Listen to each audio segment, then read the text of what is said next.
नमस्कार दोस्तों, बहुत बहुत स्वागत है आपका मेरे चैनल में। मैं हूं अनिरुद्ध और आज मैं आपको घुमाने वाला हूं दिल्ली का ऐतिहासिक लाल किला। ये लाल बलुआ पत्थर से बना हुआ शाही किला न सिर्फ मुगल बादशाहों का राजनीतिक केंद्र हुआ करता था, बल्कि एक ऐसी इमारत थी जिस पर मुगल शासकों का 200 साल तक राज रहा था। मुगल बादशाह शाहजहां ने इस किले का निर्माण करने के लिए उस्ताद अहमद लाहौरी को चुना था, जो ताजमहल के भी आर्किटेक्ट थे। करीब 250 एकड़ में फैला हुआ ये भव्य किला मुगल राजशाही और अंग्रेजों के खिलाफ गहरे संघर्ष की दास्तान बयां करता था। हिंदुस्तान की जंग आज़ादी का गवाह रहा ये लाल किला सौंदर्य और अनुपम का एक अनूठा उदाहरण है और इसका इतिहास बेहद दिलचस्प है। तो आइए जानते हैं भारत का गौरव माने जाने वाले दिल्ली के लाल किले का इतिहास।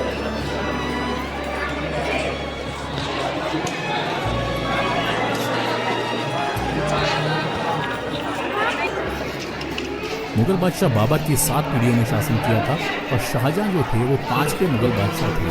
उन्होंने 1628 में आगरा की गद्दी संभाली थी और आगरा को राजधानी बनाया गया था।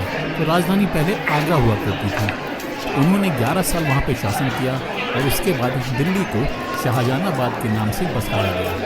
दिल्ली जो है वो 6 बार उजड़ी है और 7वीं बार में बस पाई थी शाहजहानाबाद के नाम से। इस किले को बनाना शुरू किया गया था 1639 में।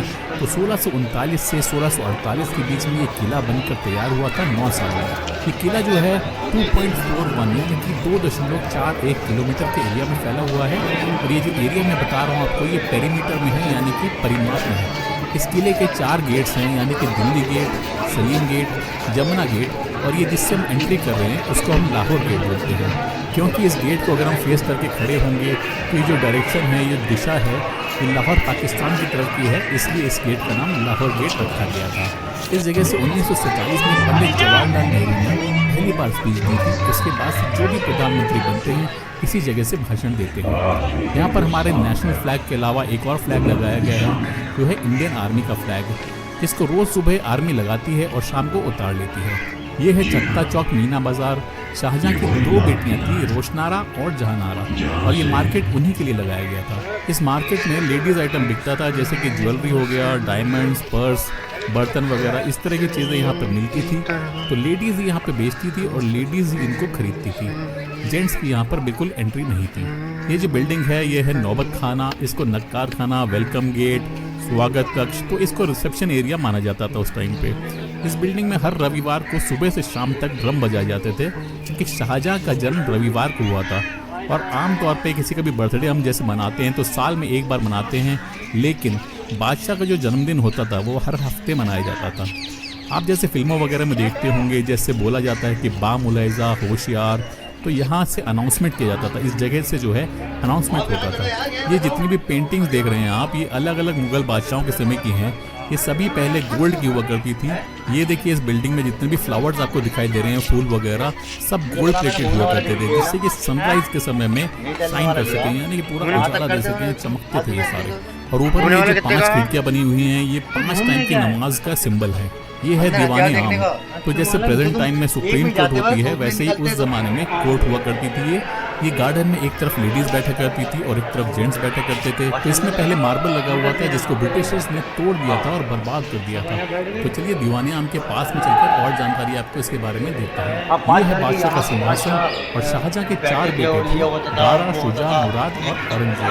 ये जो चारों पिलर्स बने हैं, इनके किनारों पर लकड़ी की गद्दी हुआ करती थी, इसमें चारों बेटे बैठते थे और बीच में बैठते थे शाहजहां मार्बल के चेयर पर। उसमें गोल्ड भी लगा हुआ था। नीचे की जो टेबल है उस पर बैठते थे वजीर, जिनका नाम था सादुल्लाह खान। जो मुगलों के आम नाम से पब्लिक जाना पहले जाता न्याय है, मिलने के लिए अपनी जो कि फरियाद हिंदुस्तान देकर के अंदर वजीर को सुनाती थी। वजीर आगे बादशाह को सुनाता था, बादशाह फिर डिसीजन लेते थे कि क्या करना है इस केस का। आपने जैसे पुलिस स्टेशन में लॉकअप रूम देखा होगा, जैसे पहले थाने में बंद कर देते हैं, उसके बाद फिर कोर्ट में पेश किया जाता है, उसके बाद सजा होती है तो जेल में भेज दिया जाता है, वरना रिहा कर दिया जाता है। तो कुछ समय के लिए कैदी को यहाँ रखा जाता था और जब उसको सजा हो जाती थी तो आगरा जेल में शिफ्ट कर दिया जाता था। जैसे कि अकबर के दरबार में तानसेन हुआ करते थे, वैसे ही शाहजहां के दरबार में आरफीयू थे, जो कि ग्रीक नागरिक थे। तो आरफीयू जो थे वो वायलिन इतनी अच्छे बजाते थे कि सबके यहाँ के पंछी इकट्ठे हो जाते थे। इसकी जो पीछे की दीवार आप देख रहे हैं, उस पर फूल वगैरह बनाए गए हैं, पंछी वगैरह बनाए गए हैं और ऊपर की तरफ इनको वायलिन बजाते हुए भी दर्शाया गया है। ये किला जो है इंडो इस्लामिक आर्किटेक्चर से बना हुआ है। इसमें हिंदू और मुस्लिम आर्किटेक्चर दोनों ही आपको देखने के लिए मिल जाएगा। ये जो रिंग्स लगे हुए हैं ये 5 धातु से मिलाकर बनाए गए हैं ताकि लोहा गले ना। इनमें कर्टेंस लगाए जाते थे और ये हाथी की सूंड की शेप देखिए पत्थरों के सपोर्ट में बनी हुई है क्योंकि इसको शुभ माना जाता है। आइए अब देखते हैं मुमताज़ महल। तो सन 1911 में सबसे पहला जो म्यूजियम बनाया गया था वो था मुमताज़ महल। तो इस म्यूजियम में जो है बादशाह की चेयर, गद्दी वगैरह, खाने के बर्तन, ये सब चीज़ें इसमें रखी गई थी। और दूसरा म्यूजियम